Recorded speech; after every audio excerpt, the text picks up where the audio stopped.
Hey, I appreciate the opportunity to visit with you this morning about soil and water conservation. It's been a business that I've been in for a long time. Man, I was interested to hear about Michael, and he was talking about how long he'd been participating in the different phases of agriculture. Myself, I've been in this business for over 30 years. And I can remember back as a kid involved on the family farm, and my first introduction to water conservationists was as a kid walking the bean fields of Iowa. And we used to have to cut the weeds out. And I was cutting corn out, and as any worthless young man that felt trapped in drudgery, as I gathered a drink of water and held that jug up as far as my arms would extend, and the water was bouncing off my face, I heard a coarse sound arrive at my ears, and it was, "Lex, don't you waste that water." That was my grandmother hollering from, it must have been a row a half a mile long. So I learned at an early age that water is a precious resource. Take care of it, don't waste it. Let me talk a little bit about, this is such a big topic. I want to start off, and I'm going to tie this into conservation real quickly, but we have, because of high land costs and high labor costs, our production agriculture is facing some huge challenges.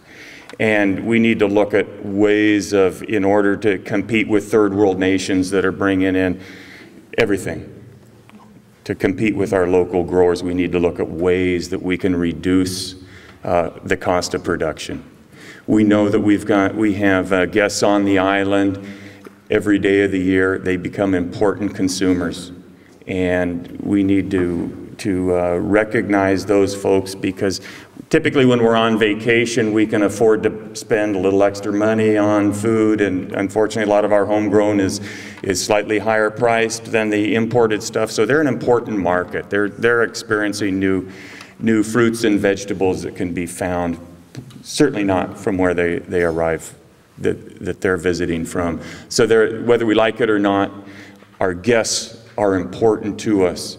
And what else are they coming here to Hawaii for? Not just to eat our food, but to recreate. So clean water, good forests, healthy forests for them to recreate on is important, and that all ties into conservation.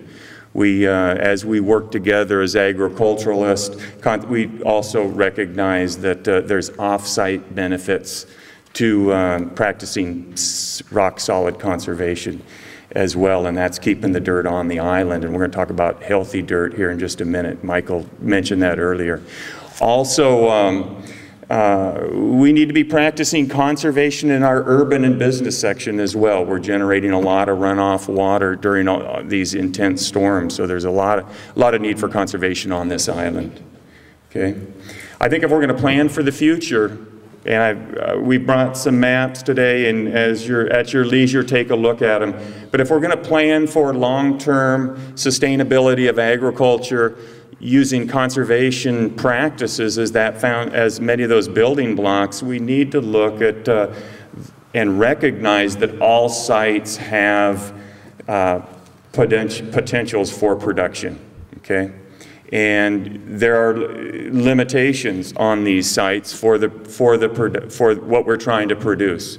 And in order to overcome those on-site limitations, we usually have to spend money, okay? And what does that do to our cost of production? It increases it, doesn't it? So, I would advocate stable soils, adding flat soils that have lower erosion potentials. They have less runoff to be concerned about, and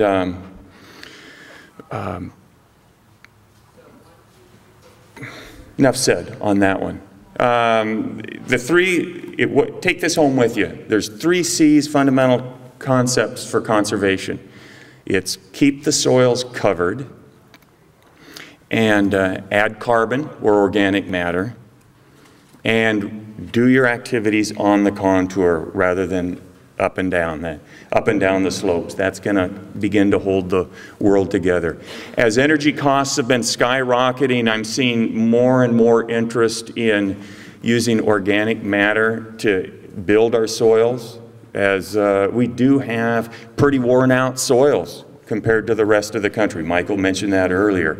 In these old tropical and subtropical soils, they don't have a lot of ability to hold on to nutrition. The key to improving our soils then is to add organic matter. That's the sponge.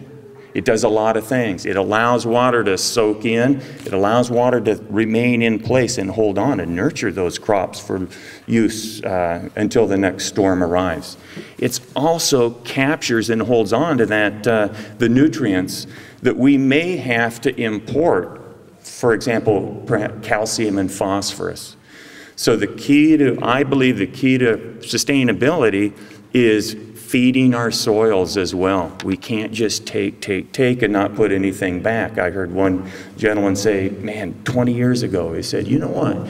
If you're farming and you're not putting anything back, you're probably mining rather than farming. So we need to keep that in mind.